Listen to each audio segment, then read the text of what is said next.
ମା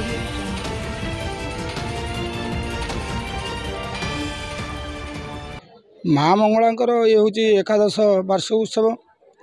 ଏହି ବାର୍ଷିକ ଉତ୍ସବରେ ମା ମଙ୍ଗଳା ଏକ ଶକ୍ତିପୀଠ ନାମରେ ପରିଚିତ। ଏପରିକି ଇଏ ପାଖପାଖ ଏବଂ ଦୂର ଦୂରାନ୍ତର ଅଞ୍ଚଳରେ ମଧ୍ୟ ଖ୍ୟାତି ଲାଭ କରିଛି। ଏଠାକୁ ବହୁ ଦୂର ଦୂରାନ୍ତରୁ ଏବଂ ଆଖପାଖ ଅଞ୍ଚଳରୁ ବହୁ ଭକ୍ତମାନେ ଆସିଥାନ୍ତି। ତାଙ୍କର ଗୋଟିଏ କଥା ହେଲା ଯେ ମାନସିକ ପରିପୂର୍ଣ୍ଣ। ମା ସେମାନଙ୍କର ଯେଉଁ ମାନସିକ ଯିଏ ଯେଉଁ କଥା ଭାବିଥାନ୍ତି ମା ତାଙ୍କର ମାନସିକ ପରିପୂର୍ଣ୍ଣ କରିଥାନ୍ତି। ଯେଉଁଥିପାଇଁ ଏଠି ଭକ୍ତମାନଙ୍କର ସଦା ସର୍ବଦା ଗହଳି ଥାଏ। ବିଶେଷ କରି ମଙ୍ଗଳବାରରେ ସମସ୍ତ ଭକ୍ତମାନେ ଆସିଥାନ୍ତି। ମାଙ୍କ ଉଦ୍ଦେଶ୍ୟରେ ଗୁଆ ପଇସାଟିଏ ବସିଥାନ୍ତି। ଯେଉଁପରିକି ଏପରିକି ମା ତାଙ୍କର ମନ କଥାକୁ ନିଜେ ଜାଣିପାରି ପ୍ରକାଶ କରନ୍ତି। ଏହା ଗୋଟେ ଆଶ୍ଚର୍ଯ୍ୟଜନକ କଥା। ମୁଁ ଯାଇଥିଲି ଥରେ ଆନନ୍ଦପୁର, ରାତି ହେଇଗଲା। ଫେର ପରୁ ରାସ୍ତାରେ 2-3 ଜଣ ମୋତେ ଗୋଡ଼େଇଥିଲେ। ମୁଁ ନିରୁପାୟ ହେଇ ମୁଁ ଫେରୁଛି, ମୁଁ କିଛି କୁଆଡ଼େ ପାଇଲିନି। ମାଆଙ୍କର ଟିକେ ଶରଣାଗତ ଦେଖିଲି।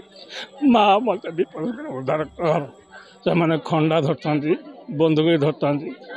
ସାଙ୍ଗେ ସାଙ୍ଗେ ମୋ ମାଆଙ୍କୁ ସ୍ମରଣ କଲା ପରେ ଗୋଟେ ସ୍ତ୍ରୀ ଲୋକ ଆସିକି ମୋତେ କହିଲା, ବାବୁ ଟିକେ ଠିଆ ହେଲୁ। ମୁଁ ଟିକେ ଆଜିକାଲି ଯେଉଁ ଦୁନିଆ ସ୍ତ୍ରୀ ଲୋକଙ୍କୁ ଗାଡ଼ିରେ ବସେଇକି ନେବାଟା କେତେ ବିପଜ୍ଜନକ ମୁଁ ଏଟା ଅନୁଭୂତି କରୁଛି। ତଥାପି ମାନେ କାହିଁକି ବିପଦ ବେଳେ ଜଣେ ସ୍ତ୍ରୀ ଲୋକ ଆସି ମୋତେ ଡାକୁଛି ନିର୍ଜନ ଜାଗାରେ, ମୁଁ ତ ଜାଣିପାରୁନି। ହଉ ମା ବ ସେ ଗାଡ଼ିରେ ବସିଲା। ମୁଁ 1 କିଲୋମିଟର ଆସିଲା ପରେ ଦେଖିଲା ବେଳକୁ ସେ ସ୍ତ୍ରୀ ଲୋକ ମୋ ଗାଡ଼ିରେ ନାହିଁ। ମୁଁ ଭାବିଲି କିଏ, କିନ୍ତୁ ଘରେ ଆସି ଜାଣିଲି ଯେ ଏବେ ମୁଁ ତୋ ସାଙ୍ଗରେ ଥିଲି, ମୁଁ ଆସିଲି, ତୁ ମୋତେ କ'ଣ ଖରାପ ସ୍ତ୍ରୀ ବୋଲି ଭାବିଥିଲୁ କି? ନା ମା, ମୁଁ ସେଭଳି ଭାବିନି। ସେଇ ବିପଦରୁ ମୋତେ ଉଦ୍ଧାର କରିଥିଲେ। ଆଉ ସେଇ ଦିନଠୁ ମୁଁ ସେ ପ୍ରଥମ ମାଆଙ୍କ କତିକି ମଙ୍ଗଳାଙ୍କ ସର୍ବମଙ୍ଗଳାଙ୍କ କତିକି ଯାଉଛି। ଏବେ ବି କଷଟି ମଙ୍ଗଳାଙ୍କ କତିକି ଆସୁଛି।